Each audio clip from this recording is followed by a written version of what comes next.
on constitutional issues like voting rights is a cover for being in the pocket of the wealthy, but you ain't as mean as McConnell to be that honest.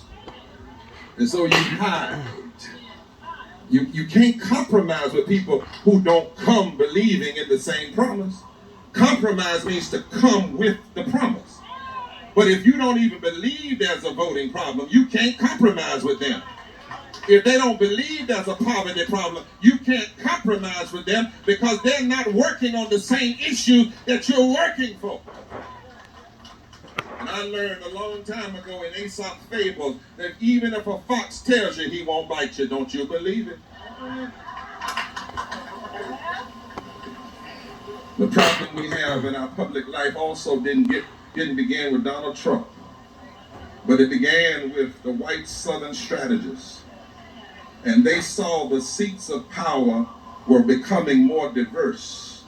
And so 50 years ago, they looked at the expansion of our democracy, won by the second Reconstruction. They saw women and black people and progressive whites and Latinos and indigenous people would increasingly be elected to office, and people didn't look like them. And so politics was going to change from the good old boys club of gamemanship to a struggle for democracy. You see, in the old system, compromise was the order of the day because there wasn't nobody there but white men. So whichever side you were on, you knew nothing was going to fundamentally change. So you could give a little and take a little in the old boys club. You could slap one another on the backs and then go to night and share drinks that evening because the policies weren't going to hurt you anyway. You were still going to be a millionaire. So here we are. And our democracy itself is in a strange time. It's on a spiral toward death. Compromise is keeping us from addressing issues that cause people to die. The rules of the good old boys club don't apply anymore. When the good old boys are fighting like hell to hold on to the keys to the club and the club itself. Now facing this, Liz, somebody told me to give you and Nelson and Joyce and Alvin and Dr. Forbes a message the other day. They told me to tell y'all to stop offering people hope. They said, why would you have a poor people's campaign and offer people hope? And I said, you don't know what hope is. Hope is not a pipe dream. Hope is when you decide a lie will not work harder than your truth. Hope is when you decide hate will not be stronger than your love. That meanness will not be stronger than your mercy. That injustice will not be stronger than your justice. Jürgen Moltmann once said, faith, wherever it develops into hope, causes not rest but unrest, not patience but impatience. Real hope does not calm the unquiet heart, but itself is an unquieted heart in man. And those who hope in God can no longer put up with reality as it is, and they are willing to suffer underneath it in order to change it. So in times like these, we've got work to do. W.B. Du Bois said a reconstruction, even that T, is not just about changing laws, but it's also about changing the mindset of the people who have lived under injustice. Du Bois taught us that a nation doing the work of reconstruction, the people must realize that they are not just people to be acted upon, but they are people who can act and change things. We can take the Constitution and snatch it away from the obstructionists of the good old boys club. We can lay claims to its claims and promises and make them come alive. Reconstruction begins when we change our mentality and say it's time for you to get your foot off of my neck.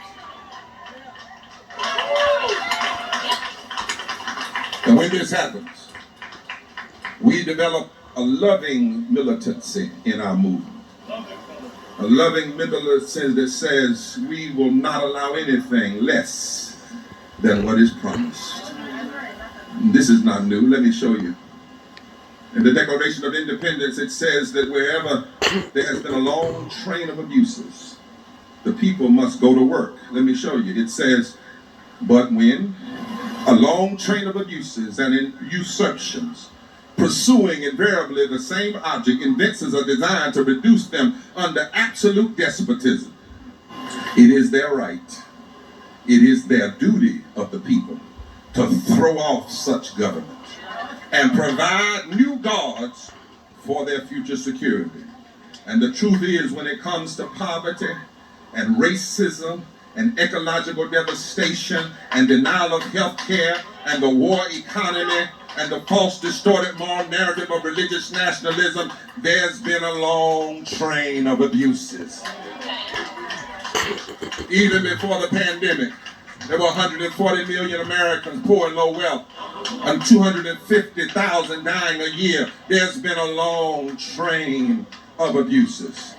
When corporations use the shock doctrine to scare the nation in a crisis, to give them more money, while essential workers are risking everything they can to keep the country alive, while they were the first to go to work and the first to get sick and the first to go to the hospital and the first to die. And those people that are essential workers don't even make a living wage. That's a long train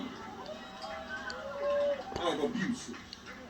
As long as the greedy corporate elites and the ruling aristocracy act as though they can chew workers up and spit them out when they get ready, that's a long train of abuse.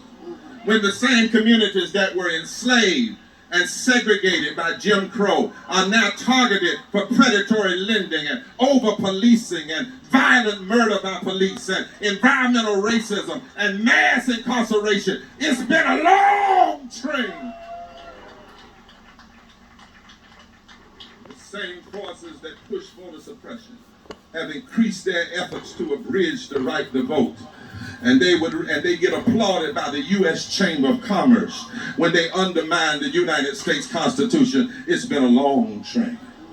When the sacred lands of our indigenous Indian siblings, the land that their ancestors died protecting, are being sold off to pipelines and copper mines, it's been a long train of abuses. When this so-called nation of immigrants that stole Texas and California and New Mexico from Mexico, they want to treat Mexicans like they are Americans too, from South America.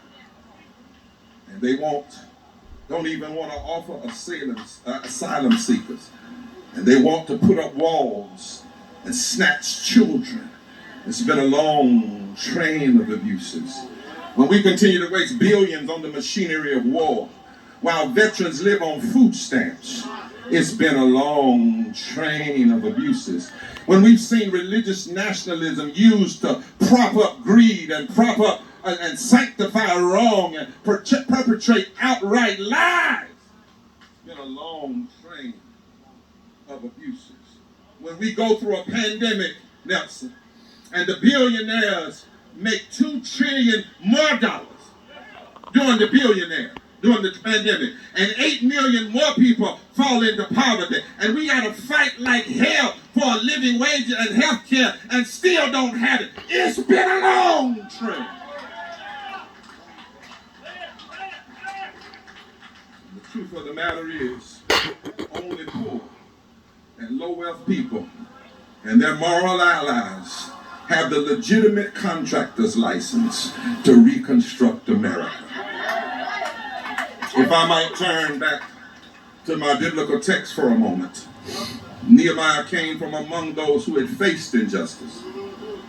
He himself had been in exile, and he had the moral authority then, and therefore, to rebuild society. In the songbook of ancient Israel that is honored by Muslim, Jews, and Christians, the psalmist once declared, the stone that the builders rejected has become the chief cornerstone, and this is the Lord's doing. The truth is, it has always taken the rejected to do the work of rebuilding society. Y'all don't give me. It took the slaves and their moral allies to bring about the first Reconstruction. It took the stones that had been rejected by Jim Crow, like Rosa Parks and Fannie Lou Hamer, and Viola Lawusa to call this nation to the work of a second Reconstruction.